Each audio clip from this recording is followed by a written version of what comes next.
الحمد لله بنعمته تتم الصالحات وبفضله تتنزل البركات. أشهد أن لا إله إلا الله له دعوة الحق حريص عليها وأوجب التبشير بها ولتكن منكم أمة يدعون إلى الخير ويأمرون بالمعروف وينهون عن المنكر وأولئك هم المفلحون. وأشهد أن محمدا عبده ورسوله بلغ الرسالة وأدى الأمانة ونصح الأمة وكشف الغمة حتى أتانا اليقين ليلها كنهارها لا يزيغ عنها إلا هالك. اللهم صل وسلم وبارك وأنعم على حبيبنا وشفيعنا وزخرنا ومولانا محمد وعلى أزواجه أمهات المؤمنين وذرياته وآل بيته وأصحابه أجمعين. رب اشرح لي صدري ويسر لي أمري واحلل عقدة من لساني يفقهوا قولي أما بعد. Para asatiz yang saya muliakan, ayah bunda yang saya cintai, dan bapak ibu jemaah salat zuhur serta i'tikaf di Masjid Baitur Rahman yang dimuliakan oleh Allah. Alhamdulillah, Allah masih memberikan nikmat iman kepada kita sehingga kita dapat duduk bersimpuh di rumah Allah sembari mengikuti majelis ilmu yang ada setiap harinya. Ini merupakan salah satu nikmat yang masih Allah berikan kepada kita, sehingga dengan nikmat-nikmat tersebut semoga senantiasa kita bisa menjadi hamba yang selalu bersyukur terhadap nikmat yang diberikan oleh Allah. Salawat dan salam mari sama-sama kita panjatkan kepada junjungan kita Nabi besar Muhammad sallallahu alaihi wasallam yang telah mengajarkan kepada kita segala aspek tatanan kehidupan.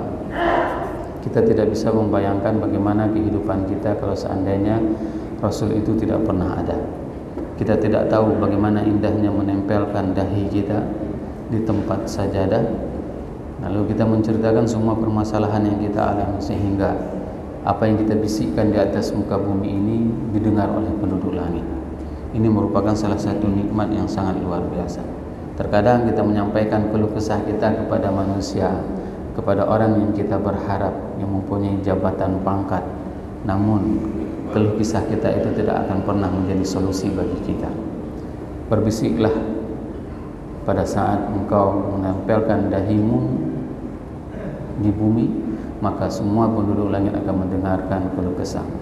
Inilah indahnya pada saat kita hidup dipilih oleh Allah dalam keadaan Islam tanpa harus mencari Islam tersebut, lalu Allah memberikan kepada kita nikmat, yaitu nikmat diutusnya baginda Rasulullah SAW. Semoga jamaah yang berhadir pada zuhur yang penuh dengan keberkahan ini merupakan di antara umat Nabi Muhammad SAW yang akan diberikan syafaat oleh baginda Rasulullah SAW dan akan disuguhkan air dari telaga Kautsar dari tangan mulia tersebut. Allahumma amin. Bapak ibu jamaah yang dirahmati Allah, pada zuhur yang berbahagia ini kita akan membahas dua kota suci di dalam umat Islam, di mana kedua kota ini merupakan hal yang penting yang memang harus kita ketahui. Kota yang pertama yang akan menjadi pembahasan kita itu disebut juga dengan Ummul Qura, yaitu di mana Allah berfirman di dalam surat Al-An'am ayat 92 yang berbunyi A'udzubillahi minasyaitonirrajim, Bismillahirrahmanirrahim, wa hadza kitabun anzalnahu mubarakun musaddiqul ladzi baina yadayhi litunzira ummul qura wa man hawlahu walladzina yu'minuna bil akhirati yu'minuna bihi wa hum 'ala salatihim yuhafizun. Sadaqallahul azim. Kata-kata Ummul Qura ini merupakan salah satu kata yang digunakan untuk digambarkan istilah kota Makkah. Pada saat Allah menciptakan langit dan bumi ini, Allah menjadikannya dari suatu masa yang padat, dan ini diungkapkan oleh para ilmuwan bahwasanya alam semesta ini terjadi dikarenakan adanya ledakan yang dahsyat dengan teori yang dinamakan dengan teori Big Bang. Allah berfirman, awalam ya'lamil ladzina kafaru anna as-samawati wal ardi kana ratqan fafataqnahuma wa ja'alna minal ma'i kulla syai'in hayy. Apakah orang-orang kafir tidak mengetahui bahwasanya dulunya langit dan bumi itu adalah satu padu? Fafataqnahuma, maka kami ledakkan keduanya. Hasil penelitian para ilmuwan menemukan bahwasanya di langit, di luar bumi ini ada bekas ledakan, sehingga inilah yang menyatakan bahwasanya Jagat raya ini dulunya adalah satu padu, dan ini hasil ledakan. Hasil ledakan ini berproses sangat lama, sehingga membentuklah perjalanan miliaran tahun, sehingga berhentilah miliaran tahun itu sebuah planet yang dinamakan dengan Earth, bumi. Planet yang biru tersebut itulah planet yang memang sangat layak untuk ditempati oleh manusia, dikarenakan jaraknya dengan matahari itu tidak terlalu dekat dan tidak terlalu jauh. Sehingga di situ kehidupan yang memang ada bagi manusia hanya ada di bumi. Terlepas ada ilmuwan mengatakan ada kehidupan di Mars dan semua planet-planet yang lain, tapi manusia tidak akan pernah bisa hidup di selain bumi. Nah, di bumi tersebut Profesor Zaghlul Naggar menjelaskan bahwasanya bumi itu dulunya satu lempengan. Lempengan bumi itu cuma satu. Nah, setelah terjadi beberapa macam gempa, maka bumi ini bergeser. Kerak bumi ini berpisah antara satu dengan lain. Sedangkan poros bumi itu dinamakan dengan Ummul Qura, pusat benua. Pusat benua itulah yang dinamakan dengan Ka'bah, dengan Makkah Al-Mukarramah. Jadi kalau seandainya hari ini sekedar bagi wawasan saja. Kalau seandainya hari ini kita menjadikan patokan matahari kita itu adalah Greenwich, waktu kita adalah di Inggris, dan kita melihat matahari itu di Jepang, itu kesalahan paling besar. Karena seharusnya kita melihat patokan waktu kita itu adalah bulannya, mataharinya di Mekah. Sehingga hari ini kita dibangun narasi oleh para ilmuwan, kita lebih cepat 4 jam dari Mekah. Seharusnya bulan yang awal nampak itu di Mekah, setelah itu berputar rotasi selama katakanlah 18 jam baru kelihatan di tempat kita. Bermakna apa? Lebih duluan malam di sana, karena di sana adalah poros bumi. Nah, bagaimana juga dengan hari, inilah sesuatu yang memang harus terjadi perubahan. Ke depan mungkin harus dirubah. Ya, hari Kamis di Indonesia, Jumat di Arab Saudi. Bukan Jumat di sini, lusa besok baru Jumat di Saudi. Kalau kita melihat dari sumber dan letak yang dinamakan dengan Ummul Qura. Di ayat ini Allah menjelaskan, "Wa hadza kitabun anzalnahu mubarakun musaddiqan alladzi baina yadayhi litunzira ummul qura." Untuk memperingati orang-orang yang berada di pusat poros bumi, yaitu di Mekah. Wa man haulaha, dan di sekitarnya. Quran itu adalah untuk memberikan peringatan kepada orang yang berada di Mekah dan di sekitarnya, siapapun yang berada di sekitar Mekah. Nah, ini yang ungkapan pertama di dalam Al-Quran. Dan kalau Profesor Zaghlul Naggar itu menjelaskan bahwasanya kalau kita menarik adanya sebuah titik gravitasi bumi dengan jagat raya itu di atas Ka'bah. Sehingga apa? Sehingga Ka'bah itu merupakan pusat keseimbangan jagat raya. Maka dia memerlukan kepada tawaf. Tawaf itulah yang akan menghasilkan energi positif atau yang dinamakan dengan tenaga elektromagnetik. Kenapa tawaf itu berlawanan dengan arah jarum jam? Arah jarum jam seperti ini berputar. Kalau tawaf berputarnya seperti ini, maka dia akan menghasilkan tenaga elektromagnetik. Inilah yang membuat bumi ini terus berputar, alam ini terus berputar, semua berputar pada porosnya dan semua berjalan pada porosnya masing-masing. Dan satu hari malaikat itu berputar mengelilingi di Baitul Ma'mur itu 70.000 malaikat yang terus bertawaf. Karena kalau ditarik garis lurus antara Ka'bah sampai ke Baitul Ma'mur itu satu garis lurus, dan itu terus berputar, dan tidak ada satupun pesawat yang bisa melintas di atas Ka'bah. Tidak ada. Ini dijelaskan oleh Profesor Zaghlul Naggar. Ada hal yang menarik pada saat tarikh Makkah itu dijelaskan bahwasanya Ka'bah itu sudah duluan diciptakan bahkan sejak Nabi Adam, dan pertama sekali yang mengangkat kembali Ka'bah itu adalah Nabi Ibrahim, di mana firman Allah dalam surat Ibrahim ayat 37 yang berbunyi a'udzubillahi minasyaitonirrajim bismillahirrahmanirrahim rabbana inni askantu min dzurriyyati biwadin ghairi dzi zar'in 'inda baitikal muharram rabbana liyuqimus shalah waj'al af'idah minan nasi tahwi ilaihim warzuqhum minats thamarati la'allahum yashkurun. Ini adalah doa Nabi Ibrahim. Nabi Ibrahim bermunajat kepada Allah bahwasanya pada saat itu Mekah tidak ada apapun, tidak ada tumbuhan, tidak ada kehidupan, tidak ada apapun, yang ada hanya padang pasir. Namun dikarenakan Allah memerintahkan Ibrahim, ya, pergi engkau bersama istrimu, bawa anakmu, taruh di lembah tersebut. Lalu Nabi Ibrahim membawa istrinya dan anaknya, meninggalkan kedua mereka di lembah ghaira zi zar'in inda baitikal muharram.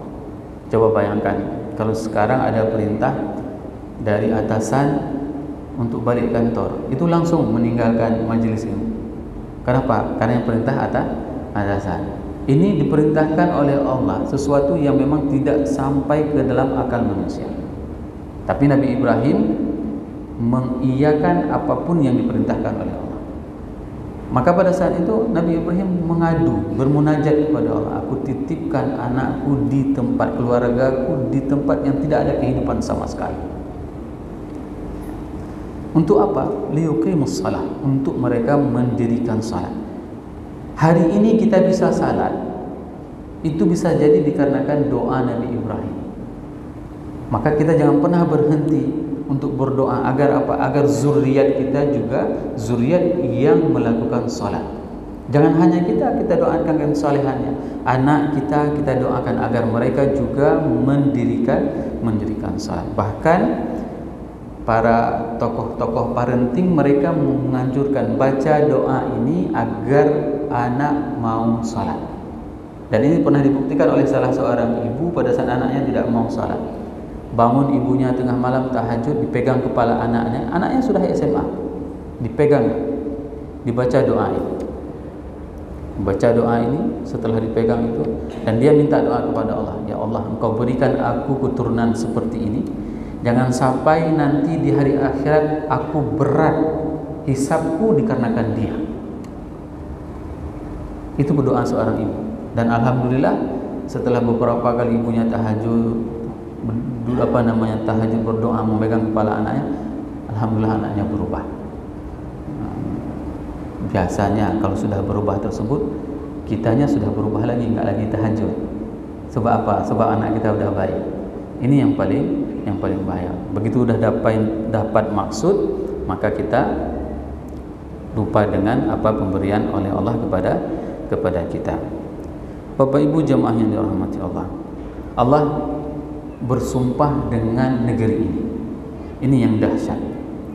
Allah berfirman dalam surat Al-Balad, a'udzubillahi minasyaitonirrajim, bismillahirrahmanirrahim, la uqsimu bihadzal balad wa anta hillum bihadzal walad wa walidin wa ma walad.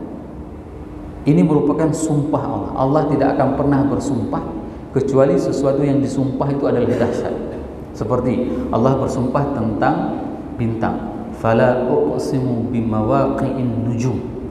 Allah bersumpah dengan bintang. Kenapa bintang? Karena bintang itu adalah dahsyat, sungguh luar biasa, spektakuler. Bintang-bintang yang kita lihat di malam hari itu sungguh luar biasa. Ukurannya itu jauh lebih besar, jauh lebih rumit penciptaannya daripada penciptaan diri kita. Nah, sesuatu yang sudah disumpahi oleh Allah itu menunjukkan sesuatu tersebut adalah sesuatu yang spektakuler.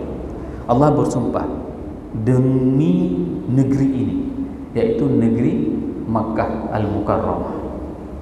Negeri ini disumpahi oleh Allah. Kenapa? Di sana tidak pernah gempa. Bapak Ibu jamaah yang dirahmati Allah, tidak pernah gempa di sana. Negeri yang memang dicintai oleh Allah, oleh Rasulnya, itulah Makkah. kendati masyarakatnya itu membuat kita diuji keimanan kita. Kenapa? Karena orang di Mekah itu biasanya orangnya kasar-kasar, tidak selembut orang-orang di Madinah. Itulah yang membuat kita itu terkadang betah tidak betah tinggal di Mekah. Tapi betah tidak betah, negeri tersebut adalah negeri yang memang disumpahi oleh Allah. Kenapa? Karena dahsyat sekali kehidupan di negeri tersebut. Wa anta hillum bihadzal balad. Dan di Mekah kita itu dilarang, banyak hal yang dilarang. Tidak boleh berburu, tidak boleh membunuh. Ada kawasan haram itu, nanti akan kita jelaskan berapa luasnya, batasnya. Itu tidak boleh melakukan larangan-larangan. Tapi itu tidak berlaku untuk Nabi Muhammad SAW. Coba bayangkan, special leg namanya, leg spesial kepada Nabi Muhammad. Nabi Muhammad boleh melakukan apapun, sehingga pada saat terjadi Futuhul Makkah, orang-orang Quraisy itu semuanya sudah bersembunyi di belakang kiswah, di belakang kain Ka'bah. Kenapa? Mereka berasumsi kalau sudah sembunyi di belakang kain Ka'bah, itu nggak akan berani yang sentuh. Tapi apa yang dikatakan oleh Allah, siapapun yang tidak beriman kepada Allah, maka halal darahnya, kendati mereka bersembunyi di belakang kain Ka'bah. Ini dibenarkan hanya untuk Nabi Muhammad. Nah, hal yang menarik lagi, wa walidi wa ma walad. Imam Ibnu Ashur di dalam tafsir At-Tahrir wa Tanwir beliau menjelaskan, ini adalah cerita tentang wa walidi wa ma walad, ini cerita kepada Nabi Ibrahim. Tapi ingat, beliau juga menjelaskan Allah bersumpah kepada kita para ayah. Allah bersumpah, dan demi ayah dan demi anak. Ini disumpahin kita. Nanti kita akan diminta pertanggungjawaban oleh Allah terhadap anak kita. Pernah enggak kita berkomunikasi dengan anak kita dengan baik? Kalau dulu ya, orang sering menceritakan komunikasi antara anak dengan ayah itu tidak baik. Menyayah kagak harap pintu ke, anak harap pintu likut. Nah, itu sudah menjadi SOP-nya. Kalau misalnya lihat ayah di jurung, dia akan masuk jurung yang lain. Ini pola komunikasi yang tidak baik. Itu akan ditanyakan nanti oleh Allah. Kenapa Allah bersumpah demi kita para ayah? Pernah tidak kita mengajarkan anak kita? Dari mana dia tahu salat? Siapa yang mengajarkan Fatihahnya? Siapa yang mengajarkan puasanya? Siapa yang mengajarkan dia haji dan umrah? Kesemua itu adalah kewajiban dari seorang ayah. Nanti seorang ayah itu tidak akan terlepas begitu saja. Di hari akhirat, pada saat nanti hari dibangkitkan, dia akan diminta pertanggungjawaban oleh siapa? Terutama oleh anak perempuannya. Anak perempuannya itu akan minta pertanggungjawaban kepada orang tuanya, kepada ayahnya. Oh, dulu saya sangat dimanja, tidak pernah diajarin tentang syariat. Saya dibebaskan kehidupan saya. Maka ingat, kendati ayah tersebut adalah orang yang saleh, maka dia akan ditarik kembali ke dalam neraka. Kendati dia mau masuk ke dalam surga. Kenapa? Karena dia harus mempertanggungjawabkan sebagaimana sumpah dari Allah tersebut. Wa walidin wa ma walad. Hadirin jamaah yang dirahmati Allah, Mekah berbatasan dengan utara itu Tan'im 6 km, dengan selatan itu adalah Adan 12 km, dan dari timur adalah Ji'ranah 14 km, dan dari barat Syamsi sejauh 15 km. Kita biasanya kalau pergi umrah sering mengambil mikatnya di Ji'ranah ataupun di Tan'im. Ini tempat-tempat bagi kita untuk mengambil umrah sunnah. Namun ada hal yang memang saya ingin sampaikan kepada jamaah kalau pergi haji. Menjelang wukuf Arafah, menjelang pelaksanaan puncak haji, jangan lagi disibukkan dengan umrah sunnah. Ini yang paling sering dilakukan oleh jamaah kita. Dia kejar umrah. Begitu Arafah, drop. Begitu Arafah tidak bisa buat apa-apa, drop. Ini yang paling sering. Tapi begitu kita mau memasuki 7 hari lagi mau memasuki wukuf Arafah, stop semua kegiatan. Stop kegiatan yang membuat kita capek. Dan ini pula yang paling sering dilakukan oleh jamaah, menjadikan alasan kenapa tidak ke Masjidil Haram, fokus untuk Arafah. Ya, padahal Bapak Ibu jemaah yang dirahmati Allah, sekali kita salat di Masjidil Haram itu pahalanya sekali, misal seperti zuhur tadi, itu sama setara dengan salat 2 tahun. Sekali zuhur itu sama dengan salat zuhur 2 tahun lamanya. Kenapa? Dikali 100.000. Kalau ini pahala berjamaahnya kan 27 derajat.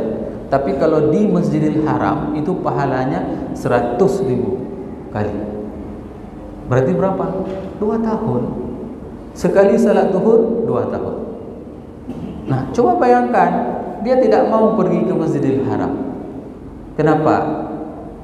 Yang pertama, ini paling banyak dilakukan oleh orang-orang yang sudah sering pergi ke sana. Apalagi misalnya kita mutawif, datang tiap bulan bawa jamaah, biasa, kala pahala, sembahyang di hotel bentar.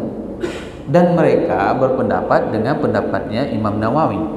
Imam Nawawi mengatakan semua areal haram, ya, yang kita jelaskan tadi, ya, areal haram yang kita jelaskan, utara Tan'im, selatan Adan, timur Ji'ranah, barat Syamisi, itu semua wilayah haram, itu semua sama kebaikannya, tetap 100.000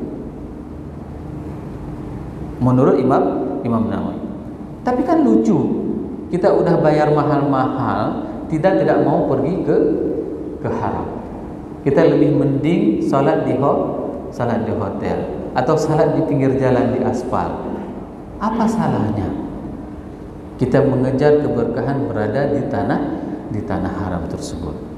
Hadirin jamaah yang dirahmati Allah, ada beberapa spot, kalau misalnya kita katakan, yang harus kita ketahui pada saat kita berada di Masjidil Haram. Yang pertama sekali itu adalah Ka'bah, ada makam Ibrahim, ada Hijir. Orang Indonesia mengatakan Hijir Ismail. Dalam bahasa Arab mereka tidak pernah panggil Hijir Ismail. Dalam hadis juga tidak disebutkan Hijir Ismail, tapi istilahnya adalah Hijir, ya. Dan setelah itu ada Safa Marwah, ada Sumur Zamzam, ada Darun Nadwah. Ini di dalam Masjidil Haram. Ada beberapa hal. Ka'bah, ya. Ka'bah di dalam kitab Rais Majalis, Ka'bah itu sudah ada dan tempat bertawafnya malaikat. Itu disebutkan di dalam kitab tersebut. Bahwasanya cuma saja kita tidak bisa melihat dan tidak bisa kita mendeteksi. Kalau misalnya di Ka'bah itu juga ada malaikat yang bertawaf, dan itu tidak usah dicarilah. Selainnya dicari pembuktian pembenarannya. Kenapa? Jamaah kita itu paling cerewet, Bapak Ibu jamaah yang dirahmati Allah. Kita waktu guide jamaah itu, mereka semuanya ditanyakan.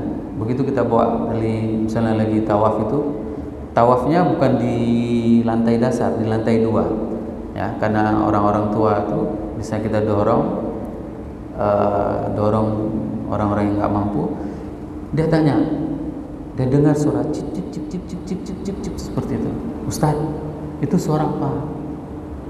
Suara apa, Bu? Nah, kata tanya. Itu cip cip cip cip. Oh, suara kipas angin, bukan suara malaikat. Ingin sesuatu yang lain. Padahal memang jelas suara kipas angin, ya. Tapi pusu malaikatnya. Penina lagi yang suhu malaikat. Jadi semua ditanyakan, apapun yang dilihat di masjid itu semua ditanyakan. Ini uniknya jamaah haji kita. Oke. Imam Az-Zarqani mengatakan bahwasanya Nabi Adam yang membangun Ka'bah pertama. Ka'bah itu dibangun oleh Nabi Adam dan Nabi Ibrahim yang menyempurnakannya. Ini menurut Imam Az-Zarqani. Ibnu Jarir mengatakan pembangunan Ka'bah itu pada masa Amalik dan Jurhum. Ini penyempurnaan kembali pembangunan Ka'bah, yaitu pada masa suku Jurhum. Ahkam sultaniyah ya, menjelaskan bahwasanya pertama dari suku Quraisy ya, Quraisy bin Kilab, dia yang menjadi otoritas pengelola Ka'bah. Nah, kalau hari ini yang mengelola Ka'bah itu adalah bin Su'ud. Nah, jangan pernah mengkritisi mereka, biarkan saja karena pelayanannya sudah baik. Kalau dulu yang mengelola Ka'bah itu memang harus dari garis keturunan Rasulullah, ya, harus dari garis keturunan Rasulullah SAW. Dan dalam sirah Ibnu Hisham dijelaskan bagaimana kasus renovasi Ka'bah, dan pada saat itu Ka'bah dibangun setelah banjir besar, dan mereka semua sepakat tidak boleh bangun Ka'bah dari uang riba. Siapa tokoh riba yang paling besar pada saat itu adalah, diantaranya adalah paman Nabi, Abbas. Itu adalah banker besar di Mekah. Abbas itu adalah, katakanlah misalnya Morgan Bank lah, Morgan Banknya dunia sekarang, itu Abbas. Dan Walid Al-Mughirah itu salah satu tokoh orang yang paling kaya di Mekah. Walid Al-Mughirah ini merupakan orang yang paling kaya. Pada saat Rasul mendapatkan wahyu, umurnya 80 tahun. Dan dia diprovokasi oleh keponakannya Abu Jahal untuk tidak menerima dakwah Rasulullah SAW. Padahal Walid Al-Mughirah ini sudah begitu mendengarkan ayat Al-Quran, dia mengatakan langsung, ini bukan perkataan manusia dan ini bukan perkataan jin. Begitulah hebat kemampuan bahasa Walid Al-Mughirah. Siapa Walid Al-Mughirah? Itu adalah ayah Khalid bin Walid. Khalid bin Walid itu dari kecil sudah dibawa jalan-jalan sama orang tuanya, shopping idea. Dia belanja, dia perjalanan ke luar negeri. Mereka selalu melakukan perjalanan, orang-orang Quraisy ini melakukan perjalanan musim dingin dengan musim panas. Musim dingin mereka melakukan ke Yaman, musim panas mereka melakukan perjalanan ke Syam. Syam itu ada Palestina, Suriah, Jordania, dan Lebanon. 4 negara, bayangkan. Nah, pada saat Walid menaklukkan Syam, dia mengatakan, hadza mal'ani. Nyo permainan lung jemun. Lung kaputupat, pat mon, pat krum, semua sudah dalam peta Khalid bin Walid. Sehingga Khalid itu orang yang paling cerdas, orang yang paling pintar dalam menyusun strategi perang. Nah, pas terjadi pembangunan Ka'bah itu tidak boleh pakai uang riba. Coba bayangkan, mereka melakukan praktek riba, tapi untuk membangun Ka'bah tidak boleh pakai uang riba. Ini kesepakatan jahiliyahnya mereka seperti itu. Sejelek-jelek mereka tidak boleh pakai uang riba untuk bangun Ka'bah. Pada saat itu renovasi terjadi Ka'bah, umur Nabi Muhammad SAW di umur 35 tahun. Rasul yang mengangkat Hajar Aswad, meletakkan kembali. Kalau kita menatapnya tidak tersentuh hati kita, berarti ada sesuatu yang rusak dalam hati kita. Bapak Ibu begitu melihat Ka'bah, enggak, istilah anak milenial, enggak melting ya, enggak meleleh air mata, itu berarti ada yang rusak sama kita. Itu aja indikatornya. Mungkin separah apapun, misalnya kita bawa jamaah itu mantan preman, pas kita bawa, begitu lihat Ka'bah dia menangis dia. Menangis. Begitu lihat Ka'bah langsung dia menangis. Ada energi yang memang luar biasa. Kita melihatnya itu terharu sangat luar biasa. Dan bahkan ada beberapa orang teman, mereka mempraktek waktu mereka tawaf wada, ya, tawaf wada itu tawaf perpisahan. Apa yang mereka lakukan? Mereka tidak mau berpaling dari Ka'bah. Mereka menatapnya seakan-akan itu adalah tatapan terakhir, meneteskan air mata, menangis. Tidak bisa dibuat-buat, karena ini adalah real. Tapi kalau tidak bisa seperti itu, berarti ada sesuatu yang terhambat di dalam hati kita. Sehingga ini sudah pernah saya jelaskan di sini. Saya membawa jamaah waktu itu dari Aceh Besar. Dia meminta tolong kepada saya, tolong bawa saya ke Umeng, katanya. Saya nggak tahu Umeng apa waktu itu. Nggak tahu saya apa. Umeng bi Blang. Saya tanya, Pat Blang, di mana sawah? Saya tanya. Itu di depan, yang hitam itu. Dia tunjuk Ka'bah. Dia bilang itu adalah sawah. Wallahu a'lam. Kita tidak bisa memprediksi apa kegiatan dia sewaktu dia di tanah air, bagaimana uang dia pergi haji, bagaimana uang dia pergi umrah, kita tidak tahu. Yang jelas dia melihat Ka'bah, dia melihatnya dalam bentuk sawah.